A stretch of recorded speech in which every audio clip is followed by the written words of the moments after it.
반갑습니다, 여러분. 일일텐의 시간입니다. 그동안 우리는 소선지서 중에 몇 권의 책을 함께 묵상했는데요.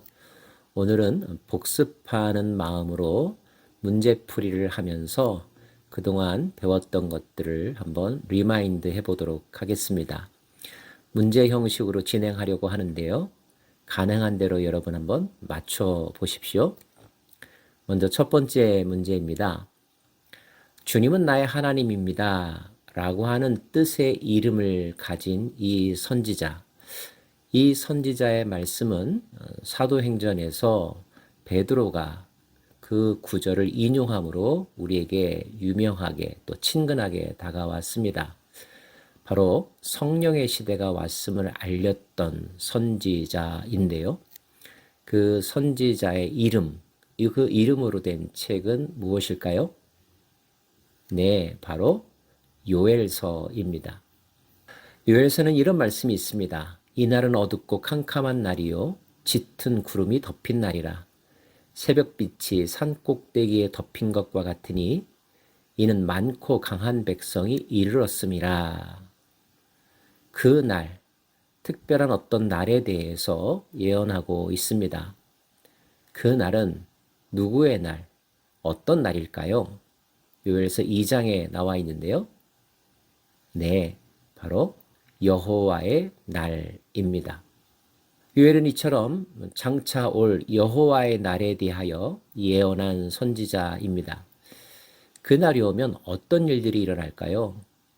하나님이 이스라엘에게 넘치는 복을 주신다 하십니다. 또 하나님의 영을 부어 주실 것이다 라고 말합니다. 자녀들과 젊은이들에게도 특별한 은총을 베풀어 주신다 하십니다. 자녀들은 이것을 할 것이고요. 젊은이들은 이것을 볼 것이라 했습니다. 찬양으로도 유명한 이 가사의 내용, 자녀는 무엇을 하나요? 네, 장래일을 말한다 했습니다. 젊은이들은 이상을 본다 했습니다.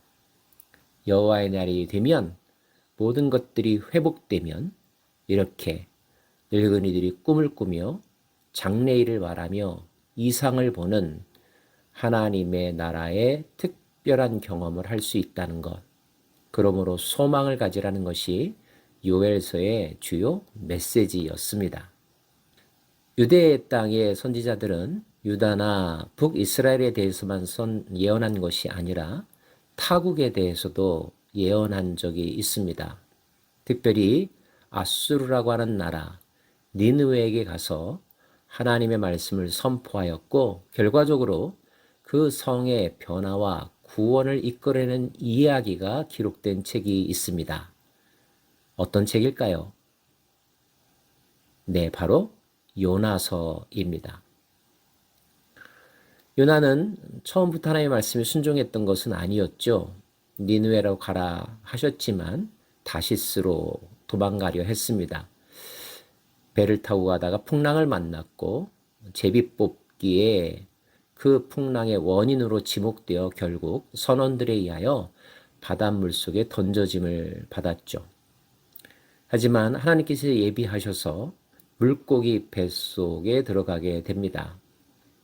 2장에는 요나가 그 물고기 뱃속에서 먼저 기도하는 내용이 기록되어 있는데요. 그는 주님 앞에 쫓겨났을지라도 이제부터 이곳을 바라보겠노라고 다짐합니다. 그가 바라보겠다고 말했던 그곳은 어디일까요? 네, 주의 성전입니다. 하나님의 임재가 있는 곳, 예루살렘과 예루살렘 성전을 위하여 기도하겠다고 바라보겠다고 다짐하는 내용이 나오죠. 참회의 고백을 하고 있는 것입니다. 요나는 니느웨 성에 가서 말씀을 전했습니다. 놀랍게도 그 성의 백성들로부터 왕에 이르기까지 많은 사람들이 자신의 잘못을 돌아보고 회개하는 놀라운 변화가 생겨났죠. 하지만 요나는 오히려 그것이 못마땅했습니다. 원수된 나라 백성들이 하나님에게 용서받고 살 길을 찾는다는 것에 대하여 불편했기 때문이죠. 하나님은 그 요나에게 박넝쿨을 통한 시청각 교육을 시키십니다. 체험 교육이죠. 하나님은 이 박넝쿨이 잎을 펼치고 또 박넝쿨이 말라 죽는 과정을 통하여서 이 중요한 메시지를 말씀하려 하셨는데요. 그것은 무엇일까요? 요나가 박넝쿨을 아끼듯 하나님도 니느웨를 아낀다는 말씀을 하고 싶으셨습니다. 모든 민족들이 구원 얻기 원하는 것이 하나님의 뜻임을 성경은 요나서를 통하여 우리들에게 전해주고 있답니다. 요나가 아수르의 구원에 대하여서 기록하고 있다면 그로부터 약 100년여가 지나고 난 다음 정반대의 상황이 펼쳐집니다. 아수르의 멸망에 대해서 예언했던 선지자가 있는데요. 누구일까요? 바로 나훔이라고 하는 선지자입니다. 나훔이 예언할 때 아수르는 피의 도성으로 하나님 보시기에 악하다 평가를 받았습니다. 하나님은 그 니느웨를 멸망시키기로 하시는데요. 하나님의 눈에 피의 도성 니느웨는 무엇이 가득했다고 기록되어 있을까요? 3장에 기록되어 있는데요. 예, 바로 거짓과 포악이 가득한 도시가 되었다고 기록되어 있습니다. 니느웨 아수르의 멸망, 대제국이었기 때문에 누가 과연 그 제국을 무너뜨릴 수 있을까 궁금하지 않을 수가 없는데요. 나훔서에는 바로 이분이 니느웨의 대적이 되어 병거를 불살라버려 연기가 되어버리도록 한다고 기록되어 있습니다. 니느웨를 무너뜨릴, 불살라버리는 존재는 누구인가요? 2장입니다. 여호와 하나님이십니다. 하나님께서 아수르를 망하게 하신다는 거죠. 아수르로 대표되는 상징되는 악의 세력을 반드시 멸절시키는 것이 하나님의 뜻임을 나훔서는 우리들에게 전해주고 있답니다.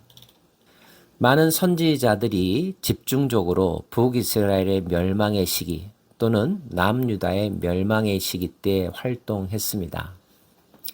이사야와 동시대에 활동했던 선지자로서 사마리아와 예루살렘에 관하여 예언했던 선지자, 그 선지서는 무엇일까요? 미가서입니다.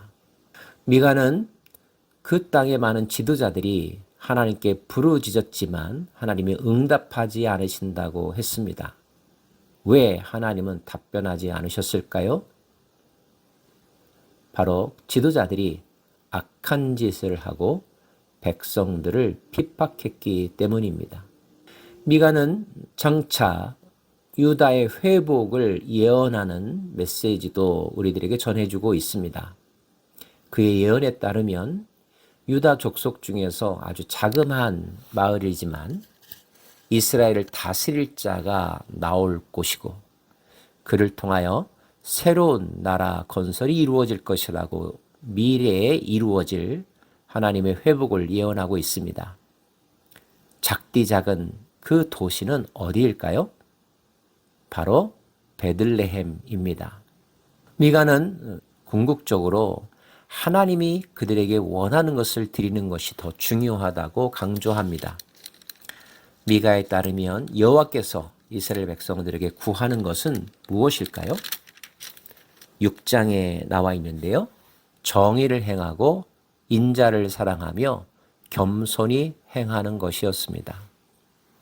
형식적인 제사보다 삶으로 드리는 제사가 중요하다는 것을, 하나님의 공의와 정의를 하나님께서 간절히 원하신다는 것을 강조했던 선지자가 바로 미가입니다. 하나님은 그 땅에 대한 심판, 그래서 유다를 포로로 잡혀가게 하는 비극적 사건을 경험하게 하십니다. 하지만 그것으로 끝나지는 않죠. 다시 남은 자들이 예루살렘 성전에 모이게 될 것이라고 하십니다. 다시 모인 남은 자들, 하나님께서 그들을 불쌍히 여겨 주셔서 죄악을 발로 밟으시고 우리들의 죄를 이곳에 던진다고 하십니다. 죄가 완전히 소멸되는 상징적인 장소로 우리들에게 소개된 곳은 어디일까요? 깊은 바다입니다. 계시록에는 큰 맷돌을 바다에 던지는 장면이 나오죠. 완전하게 없애버린다는 의미로 깊은 바다에 던진다는 표현들이 묵시적인 언어로 사용되고 있는데, 하나님께서 우리를 죄와 영영이 결별시키신다는 의미로 사용되고 있다는 것을 기억하시기 바랍니다.